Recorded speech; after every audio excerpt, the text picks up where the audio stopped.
Hola, muy buenas tardes. Gracias por sumarse. Bienvenidos a una nueva webinar del IVA Chapter Argentina.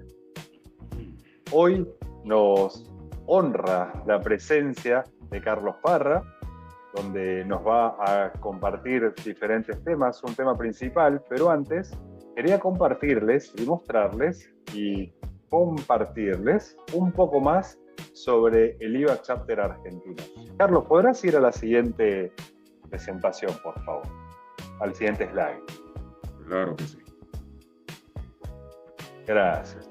Bueno, nuestro capítulo de IVA Argentina fue formado este año, cerca del mes de mayo, y con mucho esfuerzo. Ya tenemos unos cuantos miembros, tenemos comunidades de interés y nos damos estos lujos de tener a speakers de la calidad de Carlos, con más de 30 años en la industria de la construcción, en costeos, ha trabajado en distintos países. Y desde IVA los queremos invitar a todos a sumarse porque ya tenemos más de 120 capítulos alrededor del mundo.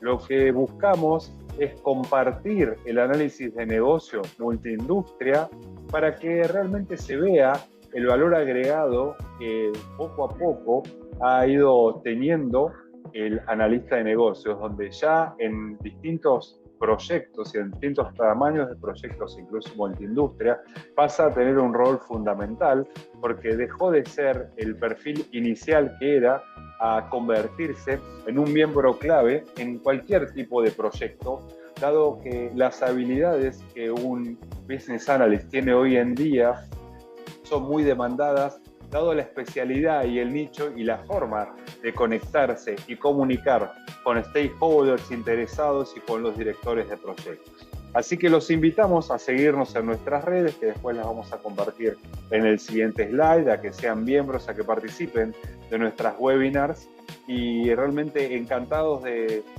representar a IVA Chapter Global a través de nuestro capítulo aquí en Argentina. Pero bien, dicho esto, como les mencionaba, ¿no? El currículum de Carlos es extremadamente extenso, así que si tenemos que hacerlo, realmente nos pasaremos toda la charla hablando solamente de su currículum. Por eso es que los invitamos a que puedan escanear el código de LinkedIn allí. También lo pueden ver en nuestras redes, donde tenemos dos partes, ¿no? Una es las áreas de comunidad y otra es el QR, donde pueden observar, donde tenemos nuestra página web, que es argentina.iva.org. Ahí tenemos novedades. Después también de ahí hay un link para que puedan ver todas las webinars previamente grabadas. Esta webinar también va a quedar grabada. Así que los invitamos a disfrutar de este gran orador internacional con una calidez humana única. Así que, dicho esto, Carlos, te presento por favor y te paso la palabra. Y muchas gracias por ser parte de esta comunidad y acompañarnos y deleitarnos con tu conocimiento. Muchísimas gracias, estimados amigos y colegas de este país que lo tengo aquí al lado, como es Argentina. Tuve la oportunidad de visitarlos en el año 2023 y yo salí enamoradísimo de la ciudad de Buenos Aires. Así que gracias por la confianza. Bueno, en efecto, como le decía mi colega, vamos a estar conversando en los próximos minutos sobre un tema que es muy extenso.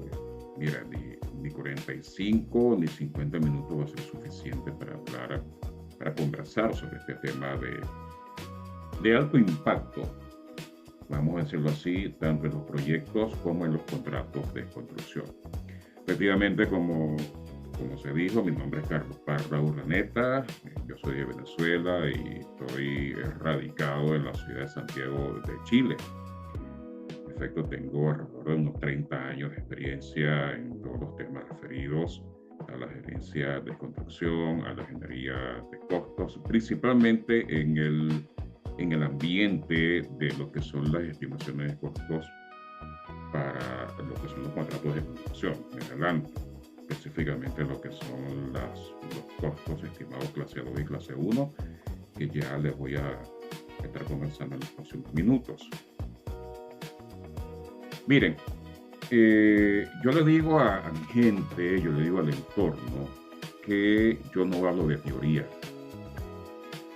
No hablo de teoría porque en efecto la teoría está en los libros. Pero en este caso particular vamos a estar conversando sobre lo que son algunos conceptos estratégicos. Yo soy de aquellos que están convencidos de que la ingeniería de costos, las estimaciones, en otras palabras, me gusta más utilizar la gestión de costos, no la podemos entender con solamente estar sumando, restando, multiplicando, dividiendo y sacando uno que otro porcentaje. Efectivamente, las matemáticas son es nuestra amiga y la verdad que sin la matemática no podríamos vivir. Así se los digo. Entonces, literalmente, es así. Es importante el concepto, saber dónde estamos parados, saber dónde estamos ubicados para tomar las decisiones, más efectivas, ¿okay? Y que generen valor en las organizaciones de ingeniería y construcción. También dejándole dicho que cuando hablamos de gestión de costos estamos hablando de un negocio. Ya vamos también a hablar sobre ese tema en particular. Muy bien. Cada fotografía que ustedes están viendo no es para que esto se vea bonito, oye, qué hermosa presentación está haciendo Carlos Parra. No. Cada fotografía tiene un porqué. Cada fotografía emite lo que es ese concepto que estamos allí gestionando. Ese concepto que estamos emitiendo. Entonces, si ustedes están viendo esa fotografía, efectivamente es un grupo de profesionales que interpretamos que están haciendo un trabajo en colaboración. Porque resulta que la gestión de costos es colaborativa, así se los digo. Esto no es de una sola persona. Aquí no vale ser ni egoísta, ni yoísta, ni de que las cosas son como yo digo porque soy el principal. No, nada de eso. Entonces, uno de esos ingredientes principales es el trabajo colaborativo. Entonces, ¿qué significa gestionar? Bueno, nosotros gestionamos nuestro trabajo, gestionamos el tiempo, gestionamos el presupuesto familiar, gestionamos a nuestros hijos, principalmente cuando estamos chicos, cuando estamos niños, gestionamos una gran cantidad de variables en nuestra vida. Entonces, hay un concepto que se los voy a mencionar de una manera muy sencilla y de ahí voy a extraer algunas consideraciones importantes. Atención. Gestionar significa administrar óptimamente los recursos, aplicando reglas, procedimientos y métodos. El arte de hacer posible un rumbo y alcanzar una meta en medio de las dificultades y de la imprevisibilidad de los acontecimientos. Esto tiene una referencia muy importante. Aquí todo es importante, pero vamos a puntualizar en esto. Yo pertenezco a una organización latinoamericana que es la CLAPEC. La CLAPEC es vamos a decirlo así, un grupo muy bien coordinado que tiene que ver con la comunidad latinoamericana de peritos en construcción. Yo no soy perito, pero yo colaboro con ellos en el tema de costos y contratos. Entonces, si ustedes se dan cuenta, la administración, por ejemplo, de un contrato forma parte de lo que es gestionar. Es un elemento de ese conjunto de lo que es gestionar. Y a los efectos de un negocio, a los efectos de lo que es una visión estratégica, tenemos aquí este concepto, esta palabra o término, como ustedes quieran llamarlo, óptimamente. Es decir, administrar mis recursos o los recursos de un contrato de la mejor manera. Y aquí quiero que me vayan conociendo, porque a veces sin querer queriendo me salgo del protocolo, obviamente sin generar ideas dispersas, porque después van a decirme que me estoy yendo por las ramas, no que estoy yendo por el tronco, ¿ok? Administrar óptimamente los recursos. ¿Pero cómo es eso, Carlos? Bueno, yo tengo que ver con precisión cuáles son los recursos que yo voy a utilizar en mi proyecto, en mi contrato, de manera que vaya en línea o vaya muy ligado a lo que es la intencionalidad de mi proyecto en términos de alcances. Si yo estoy considerando unos recursos que no tienen nada que ver con la intencionalidad de mi proyecto, sencillamente estoy perdiendo el tiempo y los sobrecostos se van a multiplicar en caso de que llegue así, puede ser el contrato. Entonces, los sobrecostos se van a multiplicar y voy a perder lo que es el hilo o lo que es la razón de ser de mi contrato, de mi proyecto y de mi contrato. Entonces, aplicando reglas, procedimientos y métodos. Perfecto. Ahora, miren lo siguiente. El arte de hacer posible un rumbo. Ahí volvemos otra vez al alcance. Pero nosotros profundizamos en ese rumbo y me adelanto otra vez. No puedo excluir cada lámina o cada slide.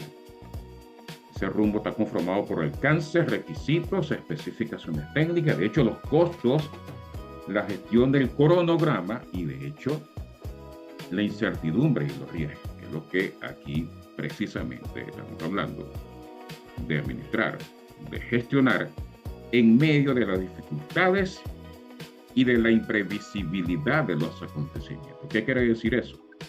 Primera premisa. Todos los proyectos y contratos están supeditados a una incertidumbre y a un riesgo. Lo que implica, otra vez, se lo repito, que siempre van a haber sobrecostos. El problema es cuando no gestionamos esos sobrecostos. Ya vamos a ver por qué. Vayan anotando por ahí, pues tengan a la mano su blog de notas, vayan apuntando sus preguntas, sus comentarios, porque al final les vamos a dar pues esa oportunidad de manera pues que se pueden expresar. Ahora, ¿qué son los sobrecostos? Bueno, como yo decía, es una entrevista que me hicieron, es una importante revista aquí en Chile. No voy a llover sobre mojado, si se los digo. Observen esa obra que está allí, la construcción de un puente donde tenemos varios recursos, equipos, materiales, etc. Miren, todos los contratos van a estar sujetos a sobrecostos. Todos. No hay ni uno, independientemente del tipo de contrato, si es un contrato a suma alzada, si es un contrato a serie de precios unitarios, contrato a costos reembolsables, contrato EPC, contratos EPCM, etc. Los sobrecostos son sencillamente todas las desviaciones que van a tener esos costos, vamos a ponerlo así como costos unitarios y costos por cada uno de los recursos, materiales, equipos y mano de obra, incluyendo lo que es el factor de carga social y también lo que son los gastos generales en términos de costos indirectos. Esos sobrecostos se identifican durante la administración del contrato con una desviación respecto al presupuesto original. Yo tengo que tener aprobado un presupuesto, lo tengo que tener aprobado por el mandante, como decimos aquí en Chile, voy a decirlo ya en términos generales, el ente contratante. ¿Ok? Entonces, nosotros podemos tener, y de hecho lo vamos a tener, lo que he llamado unos sobrecostos tolerables. ¿En qué sentido? En el sentido de que si el contrato es público o privado, ustedes tienen que tener unas bases técnicas administrativas. Estas bases técnicas administrativas contractuales son más que todo cuando son contratos privados. Cuando son contratos públicos, evidentemente tenemos que irnos a las leyes contractuales y su reglamento. Indistintamente que sea público o privado, el contrato debe, no es discrecional, debe tener bien especificado cuáles van a ser esos rangos de sobrecostos, por ejemplo, en términos de aumentos, disminuciones u obras extras. Hay algunos países que le dicen obras adicionales. Incluso cuando nosotros estamos ajustando precios y estamos gestionando variaciones presupuestarias. Esos rangos pueden variar más o menos 15, más o menos 20, es decir, por arriba o por debajo. Yo he llegado a ver hasta más o menos 25 a 30%, que dentro de mí, lo que es mi apreciación, 30% es demasiado permisible. ¿Ok? Entonces, repito, tiene que ver lo que dice el contrato o las leyes o las bases técnicas administrativas, y adicional tiene que ver un rango entre los cuales debe estar el presupuesto. Hay casos donde él te dice el contrato que el presupuesto no debe superar el 10%. Hay casos también que dentro de ese presupuesto, en la última partida, si tú tienes 800 partidas, la 801 te dice variaciones presupuestarias. Te lo pueden calcular un 10% del presupuesto sin IVA, sin impuestos. Entonces, todo lo que son aumentos, disminuciones, obras adicionales, obras extras, como ustedes quieren decirles, se cargan de esa partida, que también puede tener aumentos y disminuciones. ¿Okay? Entonces, eso es lo apasionante de esto. Pero, ¿qué es lo que pasa? Eso no voy a decir que es muy sencillo, eso hay que saberlo gestionar, hay que tener la experiencia, hay que tener el conocimiento, la experiencia, las habilidades, las destrezas, porque ni el ente contratante se manda solo y el contratista menos. ¿Okay? Entonces, ¿qué sucede? Atención.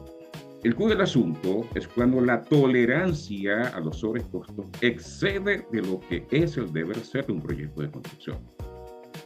Me refiero a lo que desde hace años he llamado como desviación sustancial de costos, anoten ese término, que a su vez está relacionado con elementos de alcance de plazo. Es decir, cuando podría yo decir, en cierta manera, vamos a tener el beneficio de la duda, las desviaciones sobrepasan los rangos, esos que están allí, porque el contrato te dice, oye, no te puedes pasar. Te puedo pasar, ok, pero ¿qué pasa si excede ese rango? Cosa muy común en todos los contratos. De esto vamos a estar ahora más, permítame la expresión, vamos a fincar un poco más el lápiz. Muy bien, según mi experiencia, y observen esa fotografía, según mi experiencia, las causas de los sobrecostos por desviaciones sustanciales son las siguientes. Son muchas. Podemos hablar de 10, de 15, de infinitas, pero yo lo he resumido en 2 causales. Repito, esto es un tema tan apasionante que nos tenemos que reunir para tomar café y recibir varias rondas de café y de dulces para poder hablar con más amplitud. ¿Okay? Muy bien. Pésima gestión del cáncer en términos del propósito central del proyecto a largo plazo, incluyendo indefiniciones y los expedientes técnicos. Miren, señores, de gestión del cáncer hay mucho de qué hablar. Allí, por ejemplo, en el PMBOK de la versión 6 del PMI hay un capítulo buenísimo sobre gestión del cáncer del proyecto, pero también tenemos que hablar sobre gestión, o sea, no podemos hablar de gestión del contrato, no podemos hablar de la gestión del alcance del contrato, sino hablamos de la gestión del alcance del proyecto. Y esto yo lo resumo en 3 interrogantes, ¿okay? Para ir de lo general a lo específico. ¿Qué es lo que vamos a hacer? ¿Cómo vamos a hacer las cosas? ¿Y para qué vamos a hacer las cosas? El qué, obviamente, está en función de lo que muchos conocemos como la estructura desagregada del trabajo con todos los recursos por cada producto, por cada entregable que vamos a generar. El cómo se tienen que ejecutar las actividades. Ahí pasamos lo que son los requisitos por especialidad y pasamos a las especificaciones técnicas de construcción. y a las especificaciones técnicas de algunos recursos. Ubíquese, por ejemplo, en lo que es la metodología de los costos unitarios. Especificaciones técnicas de lo que son los materiales. Dentro de esos materiales vamos a tener materiales consumibles, instalables, especificaciones técnicas de equipos, donde vamos a tener herramientas, equipo liviano, equipo pesado, y obviamente las especificaciones técnicas de la mano de obra, que evidentemente muy poco se habla de especificaciones técnicas de mano de obra, se habla más que todo de diseño de cuadrillas, pero al final del día lo mismo. ¿Okay? Carlos, te hago una consulta y nos están preguntando qué métricas ayudan a medir el impacto de los sobrecostos en un proyecto de construcción. No sé si lo quieres responder ahora o luego, como vos prefieras. Vamos a conversar sobre eso al final. ¿Te parece? Cuando llegamos al final, por favor, me lo recuerda, ¿sí? ¿Ok? Sí, seguro. Bien. Ya, continuamos. Entonces, tenemos que tener toda esa información. Tenemos que tener, creo que había quedado en los recursos que tenemos que definir, que tenemos que gestionar en cuanto a los gastos generales. En los gastos generales tenemos que tener la facturación anual de la empresa, cuáles son los recursos. Estamos hablando de gastos generales de oficina central, y después tenemos en los gastos generales de oficina de obra, tenemos lo que es el presupuesto a costo directo y lo que es el plazo de ejecución en términos ya de un cronograma aprobado. Y ustedes me dirán, mira Carlos, pero te estás extendiendo. No, no me estoy extendiendo, porque resulta que también vamos a tener sobrecosto en temas de gastos generales. ¿Okay? Y es cuando hablamos de una extensión de plazo, una cuantificación de daños costo-plazo. ¿Estamos claros? Ahora bien, las indefiniciones en los expedientes técnicos, que también incluyen a lo que son los alcances. Miren, en estos expedientes técnicos es cuando, por ejemplo, yo comencé a trabajar por allá por el año 95, no me había graduado de ingeniero civil, donde en los expedientes técnicos para aquel entonces nos exigían lo que es la memoria del proyecto, lo que es la memoria de cálculo, de diseño, de volumetría de trabajo, aquí en Chile como le dicen es ubicaciones, o lo que son simplemente los cómputos métricos, ¿ok? Pero también teníamos que tener en consideración las normas técnicas que se tienen que considerar, tanto normas nacionales como internacionales. Y yo le decía a la gente, ahora, después de tantos años, es que le digo a la gente, mira, no me tiene que estar colocando todo ese librato, toda esa extensión en el documento del contrato para que se vea bonito. No, sencillamente especificar la norma y se supone que los responsables de ese contrato tienen que tener conocimiento, porque se tiene que respetar lo que está allí incluido y lo que no está incluido. ¿Ok? Otro elemento a considerar son las normas de control de calidad. Por ejemplo, si estamos en obras civiles, pues tiene que tomar en cuenta lo que son las normas de control de calidad de asfalto, de concreto, aquí decimos hormigón, las normas que tienen que ver también con movimiento de tierra, si tenemos un tendido de tubería, cuáles son las normas aplicables a, supongamos, construcción de juntas soldadas, es decir, una gran cantidad de elementos que forman mis expedientes técnicos y que nos van a ayudar a ser lo más preciso posible, ¿ok? Tomando en cuenta siempre el margen de error, e insisto, lo que son la incertidumbre y los riesgos. Entonces, si nosotros no apuntamos con el deber ser en función de las buenas prácticas de ingeniería de costos y la gestión contractual, efectivamente vamos a hacer una muy pésima, muy mala gestión, porque no estamos optimizando los recursos. Recuerden una cosa que es medular, y tomen nota, por favor. La optimización de los recursos nos conlleva, nos conlleva a generar una efectiva productividad. ¿Estamos claros? Ahora, dentro de ese conjunto de lo que es la productividad, vamos a tener un rendimiento. La productividad va a estar en función del rendimiento. Y si nosotros no consideramos el rendimiento, que también puede ser teórico, que nos ayuda pues, a saber en qué rango estamos con respecto al rendimiento real en función de la información que tengamos, si nosotros no consideramos esos elementos, también vamos a tener una alta, una desviación sustancial en los costos. ¿Por qué? Porque si tú tienes un rendimiento muy bien gestionado, lo más cercano a la realidad, entonces es muy probable que vayas a tener muy buenos resultados en lo que es la planificación de cada una de las obras y lo que es la administración del contrato. Entonces, los expedientes técnicos son fundamentales en ese sentido. Incluso no puedo dejar de decir que en los expedientes técnicos efectivamente también tiene que tener los planos definitivos de construcción por especialidad, tiene que tener los planos de corte y toda información que haga que el proyecto sea lo más coherente, que sea consistente y que sea preciso. Ojo, el hecho de que diga que sea preciso no quiere decir que sea exacto al 100%. No, siempre repito, tomando en cuenta lo que es el margen de error, lo que es la incertidumbre y los riesgos. Desconocimiento de las buenas prácticas en la gestión de costos al asumir al ojo por ciento lo que podría costar un proyecto. Miren, señores, hay una costumbre, y no voy a ser tan duro en decir, porque efectivamente es una mala costumbre, pero a veces es muy complicado, muy complicado decir las cosas, si se quiere, con mucha dureza, y no es la idea de nosotros.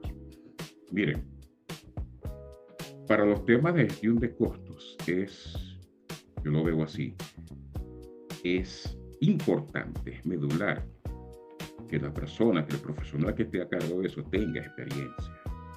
Inclusive que tenga experiencia operacional. Cuando digo que tenga experiencia operacional, me refiero a que conozca las particularidades, a cómo se mueven las cosas en terreno, es decir, en los sitios donde se esté ejecutando la obra.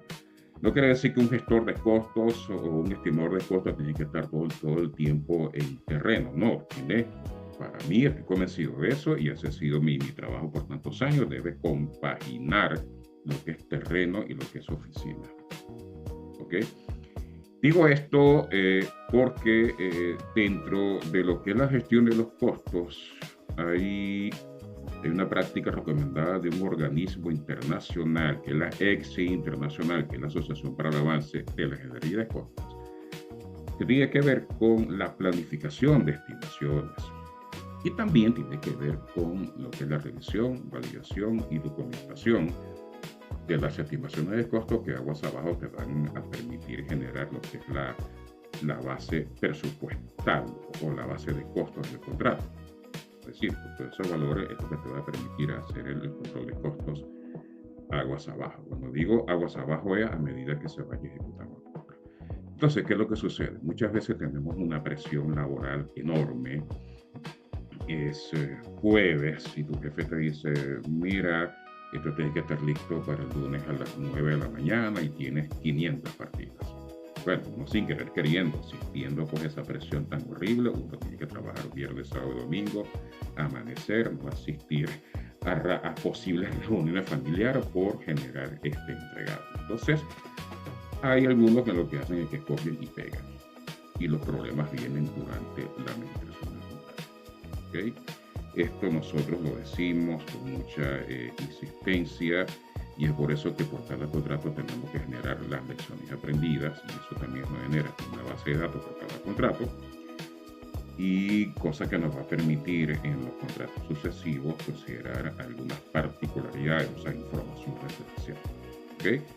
Entonces es sumamente importante, medular, como un bastión, como un pedernal en la frente, que tengamos a la mano lo que son las buenas prácticas de la gestión de costos. Muy bien. ¿Qué impacto tienen estos sobrecostos en la productividad y en la rentabilidad de los proyectos? Atención, miren.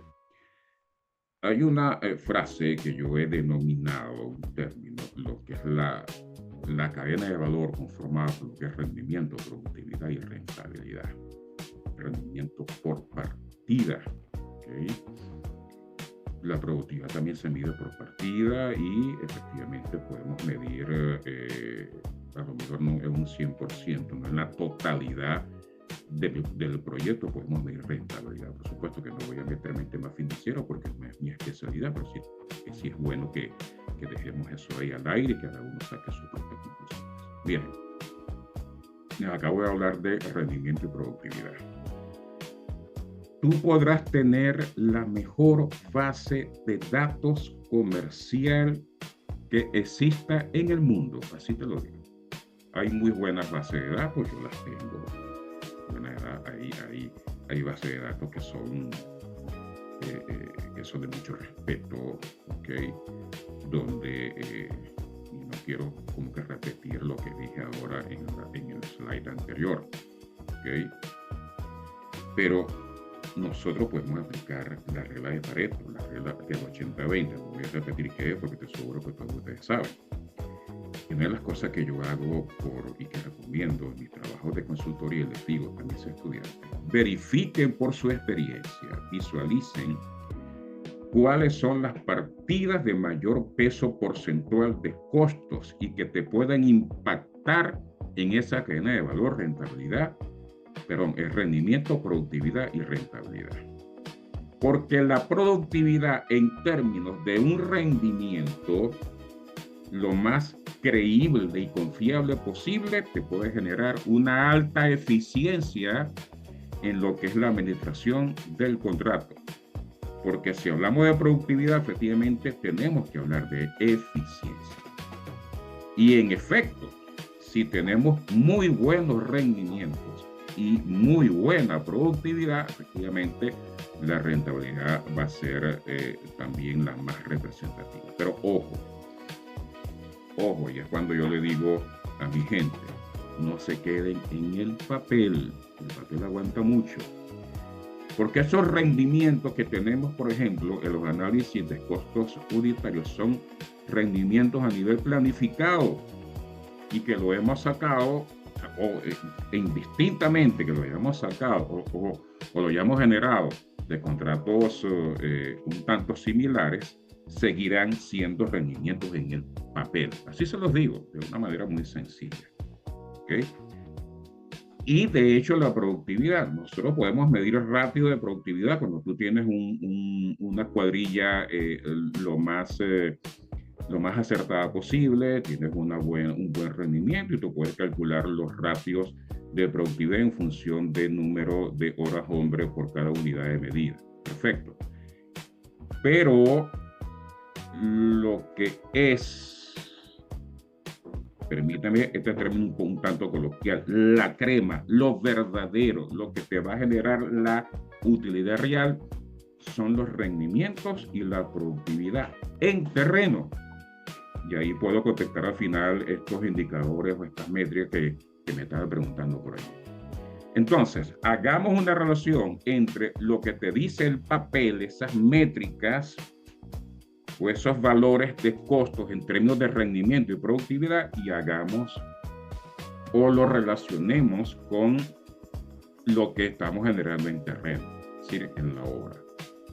Allí vamos a tener unos factores, si se quiere, unos factores comparativos que nos va entonces a permitir a medir lo que es la eficiencia en mi proyecto. Por ejemplo, yo les digo a mis alumnos, y lo veo como un preámbulo para lo que es el valor ganado en términos del actual cost. Cuando tú tienes un análisis de costo unitario muy bien generado, muy bien gestionado, suponte que tienes una partida que se llame concreto de 250 kilos por centímetro cuadrado a los 28 días para la construcción de columnas rectangulares, por ejemplo de tantos. Y suponte, voy a dar un número a lo loco allí, un número referencial, y suponte que te dé $100 el metro cúbico, que da más, ¿ok? Eso está más o menos como por un poco más arriba de 290 a $300 por metro cúbico, bajo ciertas consideraciones particulares. Eso que tú estás relacionando en tu análisis de costos unitarios en términos de oferta, les hablo al contratista, es lo mínimo que tú vas a cobrar durante la administración del contrato. Lo que quiere decir que por efectos de rentabilidad, aunque no siempre va a ser así en todas las partidas, tú tienes que procurar que tu eficiencia aumente, y si aumenta tu eficiencia, efectivamente tu rentabilidad real va a ser lo más aceptable, lo más óptima posible. Por supuesto, vas a tener casos, vas a tener momentos en que los rendimientos van a estar muy bajos en función de lo que tú hayas presupuestado. En términos, recuerde que hay una relación inversamente proporcional entre rendimiento y costo. Si tus costos de ejecución, costos reales de ejecución, el actual COGS, ¿okay?, es mayor que el costo planificado, ahí está pasando algo. Evidentemente estás como que perdiendo dinero, pero tú tienes que ver de dónde viene ese sobrecosto. Ese sobrecosto que interpretamos bajo este sentido que le estoy expresando. ¿Ok? Entonces, yo como contratista, incluso el ente contratante, en términos de su ingeniero inspector, o la ITO, como uno dice aquí en Chile, inspector técnico de obra o supervisor, o como se diga en otros países, el deber ser es que ejerza un trabajo colaborativo con el constructor, de manera que sepa exactamente qué es lo que está pasando en obra y dónde está lo que es la imputabilidad en cuanto a lo que es ese sobrecosto, que también obviamente nos puede generar un atraso en la obra. Vamos a ver cómo estamos en tiempo. Estamos muy bien.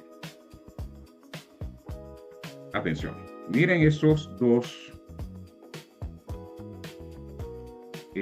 dos fotografías que están allí. Las buenas prácticas de la ingeniería de costos y las lecciones aprendidas en la prevención de desviaciones financieras en proyectos de construcción. Atención. Y voy a comenzar por el ente contratante. Se supone que todo lo que es el desarrollo del proyecto, eso está muy bien encaminado. Tenemos unos grupos multidisciplinarios, y no voy a exagerar, oye, muy buenos, de muy buena reputación, tienen las mejores certificaciones del PMI, de AXE Internacional o de otras instituciones nacionales o internacionales. Hemos pasado por todas las revisiones, lo que ya sabemos que en los términos cómo se desarrolla un proyecto. Aún así, los errores siempre van a existir, errores, omisiones. Y no es por falta de conocimiento. Estimo que sea así. Esperamos que sea así. Que sea así. Porque podemos cometer errores. Nadie está exento de eso. El que diga que nunca ha cometido un error, sencillamente, y así lo digo con todo respeto, es un mentiroso. ¿Okay? Porque resulta que el que diga que nunca se ha equivocado es que nada ha hecho por su cuenta, sino que todo se lo han dicho. Yo me he equivocado varias veces, todavía con estas canas que tengo me sigo equivocando, y aún así hay que saber equivocarse. Eso forma parte de la gestión del conocimiento, ¿ok? Entonces, yo recomiendo que a nivel de ente contratante, antes de que se abra un proceso licitatorio, se realice lo que es un análisis temprano de brechas claims. No pensando que sí, que estamos asegurando que va a haber un claim, que va a haber un reclamo contractual, no, sino que puede pasar. Porque antes de llegar a un claim tenemos que pasar por una orden de cambio, y si la orden de cambio no es resuelta, pasamos, pues vamos a bloquear un proceso de controversia. El tema de esta conferencia, pero son cosas que se tienen que tocar, pues, ¿okay?, de una manera muy puntual. Entonces, si no hacemos esos análisis previos, que ahí lo que se hace es que se crea un grupo profesional ad hoc, ¿okay?, ajeno a lo que es la intencionalidad de este contrato, pero con mucha experiencia, ¿okay?, ellos pueden hacer un análisis de riesgo, ver qué elementos pudimos omitir, etcétera, etcétera. No voy a extenderme tanto porque el tiempo es muy finito, como dicen los matemáticos. Perfecto. Sin embargo, ustedes saben que en los procesos licitatorios tenemos que tener reuniones aclaratorias, tenemos que ir al sitio, etc. Las lecciones aprendidas. Una cosa es evitar y otra cosa es prevenir. Se lo voy a poner así. Si vamos nosotros circulando por una autopista y hay una falla de borde, ponte una autopista de 3 canales por sentido, resulta que la falla de borde en un sentido me convierte la autopista, en vez de ser ahora 3 canales, van a ser 2, ¿ok? Y coloco mi señalética de lo que es una señal de prevención, ¿ok? Lo que te está diciendo el organismo fiscalizador, vamos a decirlo así, que te está avisando de manera que tú tomes la prevención, que tú tomes las medidas pertinentes. Ese aviso que te están colocando allí no va a evitar por sí mismo, ¿ok?, que tú te desvíes a la izquierda, ¿ok?, y puedas entonces evitar caer en esa zanja o evitar caer en ese hueco, porque eso puede ser fatal, ¿ok? Entonces, más que evitar, porque evitar es una decisión propia, es una decisión activa, mientras que la prevención es una decisión pasiva. Te están avisando, pero tú estás tomando pues las medidas. De igual manera lo hacemos en los proyectos. ¿Okay? Y una de las fases licitatorias donde más se generan esos temas de evitar y prevenir son casualmente, lo que le acabo de decir, en los análisis tempranos de Brecht-Klein y en las reuniones aclaratorias y visitas al sitio. Una de ellas, por ejemplo, de tantos. Ustedes están observando aquí este equipo. Esto es una compactación, ¿okay?, para la construcción o la ampliación de una planta industrial. Nosotros, dentro de lo que son nuestras especificaciones en términos de disminuir los sobrecostos, tenemos que saber, a través de un estudio de suelo, qué tipo de suelo tenemos acá. Si es un suelo areno arcilloso, si es un suelo arcilloso de baja, mediana o alta expansividad, etc. Es decir, tenemos que tener un estudio de suelo. Y si suponte que nos hayan dado un tipo de suelo cohesivo, suponte un suelo arcilloso, tenemos que escoger la máquina compactadora más apropiada para estos tipos de suelos cohesivos. Efectivamente, aquí estamos asumiendo que es un suelo arenoso. Observe lo que es el tambor, ¿okay? Es un tambor liso, es una aplanadora lisa. Si tuviéramos un suelo arcilloso, un suelo cohesivo, efectivamente todos estaríamos de acuerdo en función del conocimiento que tengamos en mecánica de suelo, que el tipo de compactador que ustedes están observando no es el adecuado. Si lo utilizamos, ¿okay?, como ustedes están viendo, por un suelo cohesivo, les aseguro que vamos a tener un sobrecosto considerable, porque vamos a tener fallas en lo que es la energía de compactación, y lo más seguro que las HH, las horas hombre, van a aumentar, y con ello lo que son los costos asociados a esas horas hombre. En este caso particular, si un suelo cohesivo, tendríamos que estar utilizando pues el compactador patas de cabra, así se les dice. Así fue como yo lo aprendí en los libros de mecánica de suelo de importantes y connotados autores mexicanos. Lo que les quiero aquí hacer ver es cómo, considerando esos elementos que a veces son fastidiosos, a veces que pasamos por alto, nos pueden ayudar a mitigar o a disminuir esos sobrecostos. En este caso particular, también tenemos aquí tenemos un suministro, transporte y colocación de una tubería a campo traviesa. Tenemos que tener la especificación técnica de los tubos. Recuerden que una tubería es un sistema de tubos interconectados entre sí. En este caso tenemos que tener la especificación técnica, el tipo de material, lo que es el diámetro de pared, etc. Tenemos que tener las especificaciones técnicas de lo que es la soldadura, cuántos cordones de soldadura tenemos que tener, cómo se deben biselar estos extremos. Tenemos que tener las especificaciones técnicas de estos equipos, que son las máquinas de tubos, inclusive. Quizás voy a exagerar un poco. Tenemos que chequear lo que es las propiedades o las características de estos aparejos, de estas guayas. incluso un poco pues para evitar, a lo mejor exagero, o minimizar el efecto descatenario, dependiendo de cómo esté, de cuál sea este material. También se estiman o se calculan la distancia entre máquina y máquina, ¿ok? Donde vamos a construir estas juntas de soldadura, si en taller, si en terreno, de acuerdo a nuestro diseño, cuál es la sección de la zanja, si es una zanja rectangular, si es una zanja cuadrada, si es una zanja trapezoidal, ¿okay? Y lo que es la profundidad.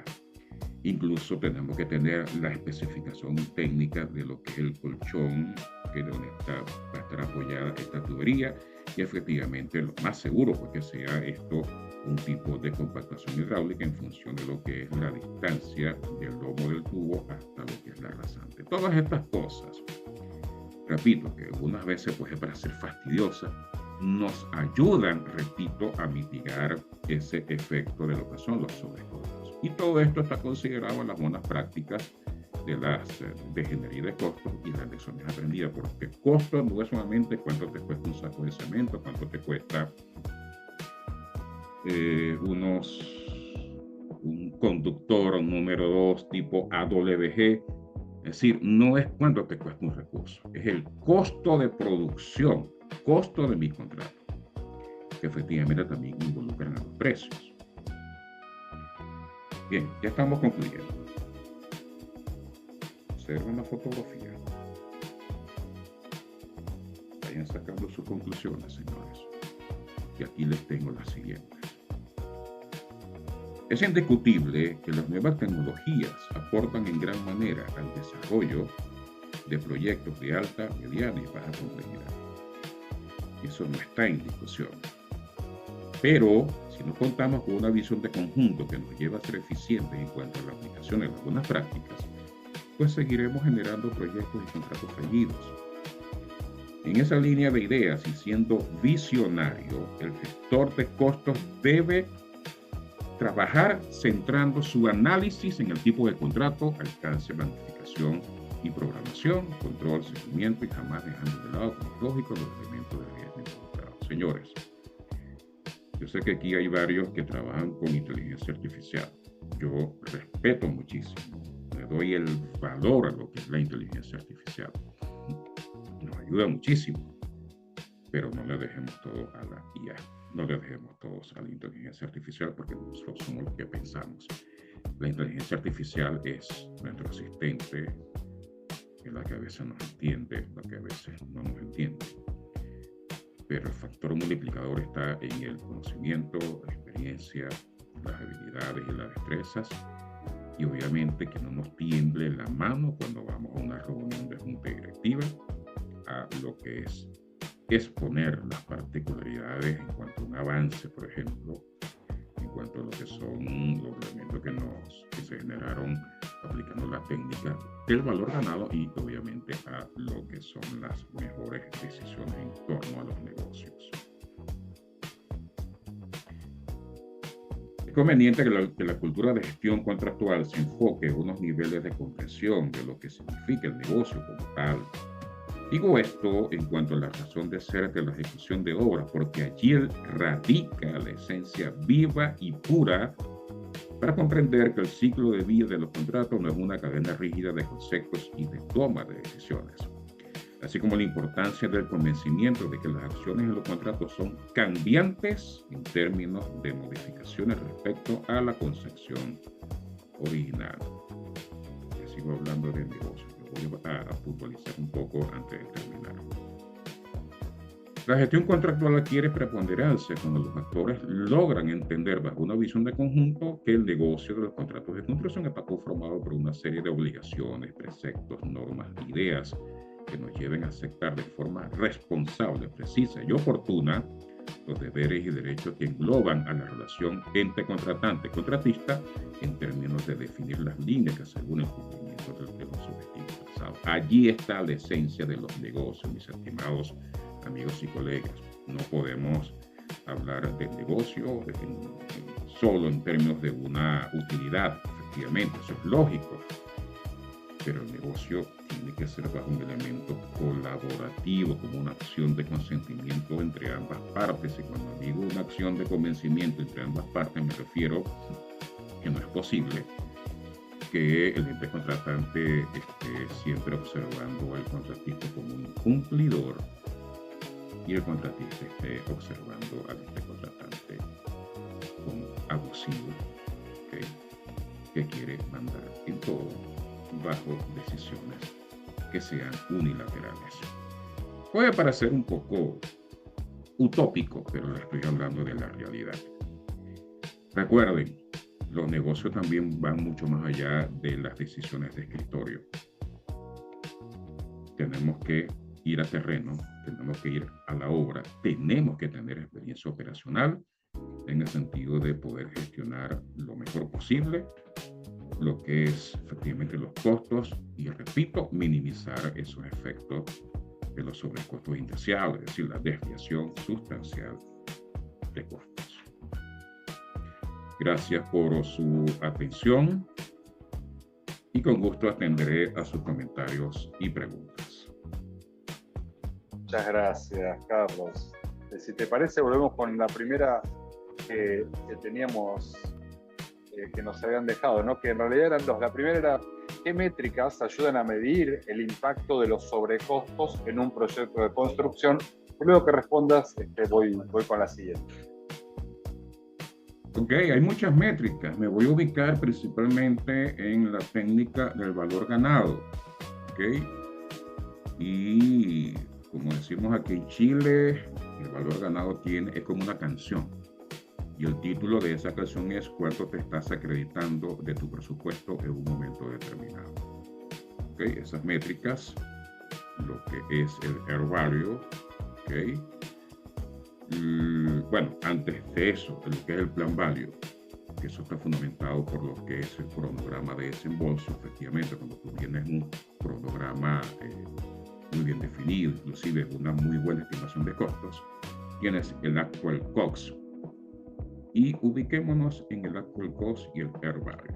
Yo puedo decir tranquilamente, cuando nosotros estamos al frente, y voy a hablar como contratista, al frente de una obra, efectivamente, por cada corte que hagamos, y estoy entendiendo que todos sabemos lo que es el valor ganado. Cuando nosotros hacemos un corte a la fecha, ese corte puede ser, por ejemplo, desde el momento que nosotros presentamos una valorización, un estado de pago, como se dice aquí en Chile. En ese momento nosotros lo que vamos a cobrar respecto a la oferta original es lo que se denomina el Air Value, el valor ganado, también en términos de un avance que tengamos. Es decir, tenemos que tener también inicialmente lo que es una curva de eso en función de avance financiero y avance físico. Pero el principal, todos son importantes, el principal es el Actual Cost. Tú tienes que ver cuánto es tu flujo de caja real, cuánto está generando realmente, cuántos son los costos de producción. Y allí inicialmente vas a saber cuál es el estatus económico financiero de tu contrato. ¿Estás ganando? ¿Estás perdiendo? ¿Estás adelantado? ¿Estás atrasado? Pero además, y lo dije ahora hace pocos instantes, tú tienes que tener ya esa fortaleza para tomar las mejores decisiones, porque puede ser que estés dejando de ganar dinero, ¿okay?, que estés generando horas gastadas o horas no productivas por causas imputables al mandante, por causas imputables a ti como contratista o por causas no imputables a ambas partes, que efectivamente eso también se puede generar o puede ser causado por elementos que tienen que ver con hecho fortuito o fuerza mayor. ¿Okay? También lo que es la desviación en cronograma. ¿Estamos claros? ¿Cuáles son los pronósticos que tenemos en función del Actual Cost y del Air Value, del SPI y del CPI, una proyección a futuro? Entonces, contestando a esta respuesta, a esta pregunta, factor preponderante en lo que es la administración de contratos que nos ayuda a estimar o calcular unas métricas es la técnica del valor ganado. No es lo único, porque hay otro elemento y me hubiese gustado que estuviese por aquí un experto en BIM, ¿ok? Bueno, conozco un experto que fuimos compañeros de trabajo hasta hace poco en una importante empresa constructora de edificios aquí en Santiago de Chile. El BIM también, esa filosofía, ese ambiente colaborativo también nos ayuda pues a generar importantes métricas que nos pueden consolidar efectivamente lo que es el negocio de los contratos de construcción. Excelente. Por aquí estoy viendo a mi amigo Alberto Urdaneta. Sí, es más, esa pregunta fue Alberto. Si te parece, voy, paso con la segunda, donde dice, ¿no? Alberto. ¿Cómo influye? Sí, dale, perdón, dale. Me lo hiciste a propósito, ¿no? No, yo tengo varias cosas, pero continúa. Ok, adelante, por favor. Bien, adelante con la segunda pregunta o comentario. Claro, exactamente, queda Alberto también, ¿no? Que decía, ¿cómo influye la estructura contractual en la aparición o contención de los sobrecostos? La estructura contractual, señores. Bueno, cuando hablamos de una estructura contractual es muy amplio, pero vamos a ponerlo así. La estructura contractual, vamos a focalizarlo en las etapas de los procesos contractuales. La etapa postcontractual, la contractual, no, precontractual, contractual y postcontractual. La etapa preponderante es la etapa contractual. No, precontractual, porque ahí tenemos lo que es la ingeniería, lo que es el proyecto de construcción. Si tú no tienes dentro de esa estructura contractual definido suficientemente los alcances, los requisitos y las especificaciones técnicas, no voy a ser tan conservador. Si hablo de alcance suficientemente definido, alguno puede interpretar, efectivamente lo va a hacer como un contrato a suma alzada.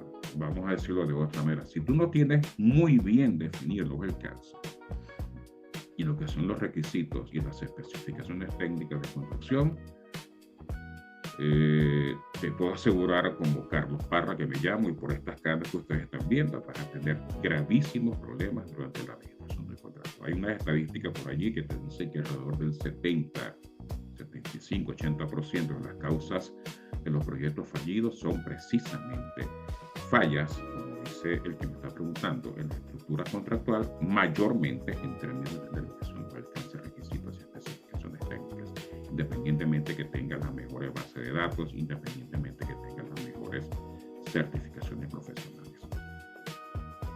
Excelente, gracias. Y te quería consultar también, cuando mencionaste en un momento de los sobrecostos, de un 25 a un 30%, donde decías que realmente ahí ya estaban en una zona muy, pero muy peligrosa.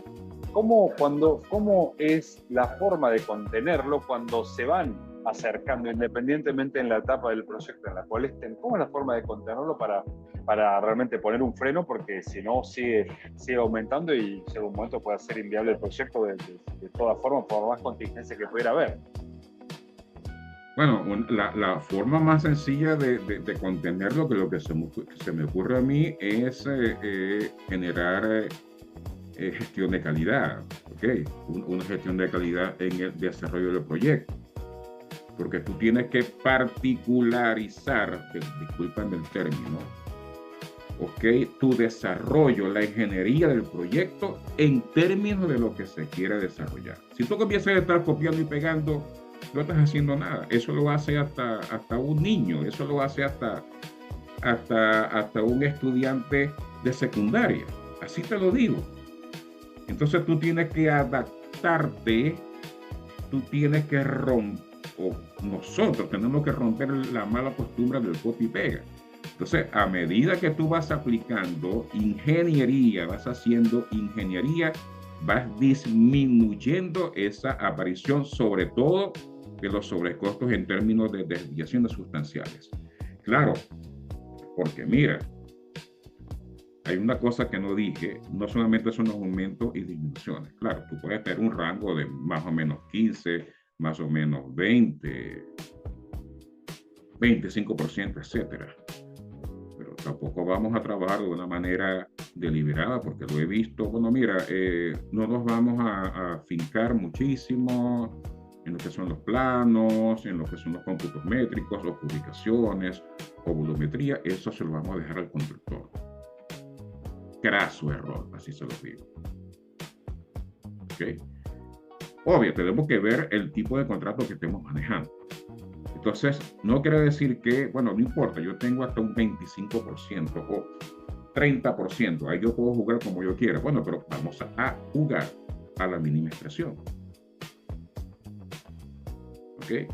Más aún cuando te están exigiendo lo que es un tipo de contrato a suma alzada.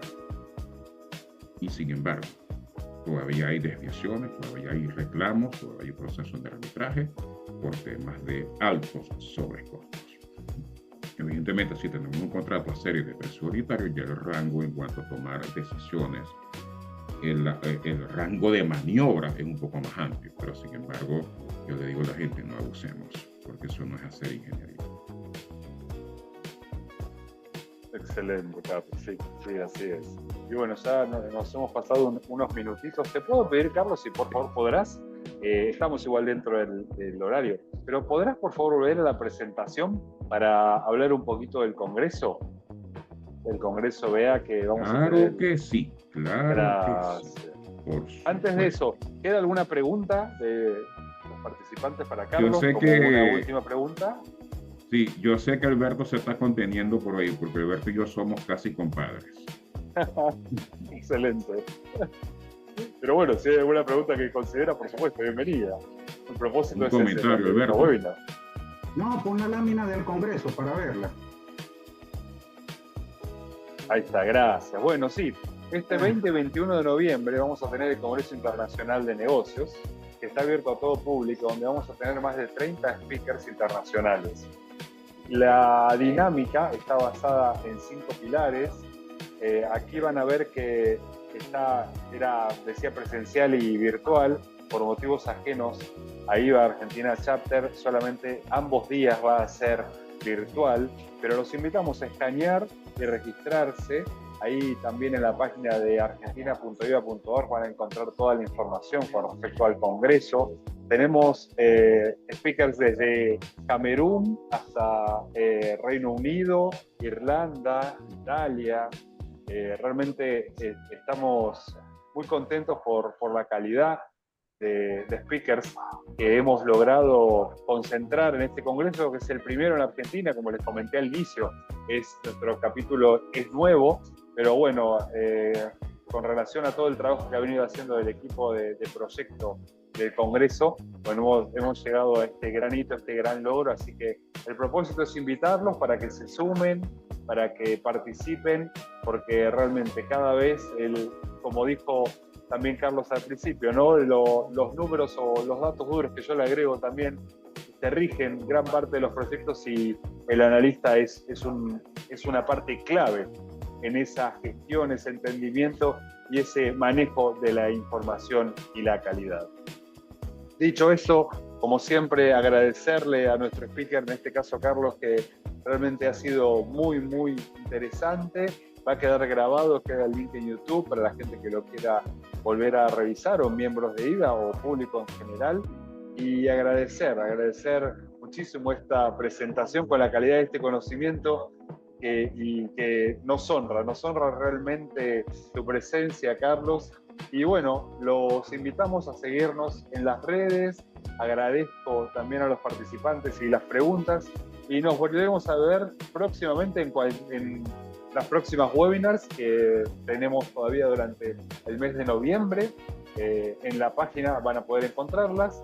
Y agradecerte gentilmente tu tiempo y todo tu conocimiento, Carlos. Si les parece, sacamos una foto breve para que después lo pongamos también en la página. Por aquí también estoy viendo a mi amiga Jimena Andrade. ¿Cómo estás, Jimena? ¿Cómo te ha ido? Hola, ¿cómo están? No quise interrumpir porque yo llegué medio atrasada, así. No te preocupes, eres nuestra amiga. No hay problema. Así que bueno, nuevamente, agradecerte, Carlos, agradecerles a todos la participación, ahí se ve la foto. y nos veremos en cualquier otro momento. Les deseamos un hermoso descanso y gracias por tu valioso tiempo y a todos por participar. Que tengan una Gracias hermosa a ustedes. semana. Un placer enorme y nos veremos pronto. Gracias. Hasta Gracias a luego. ustedes Adiós. también. Chao, Chau, chau. chao. Bye. Gracias.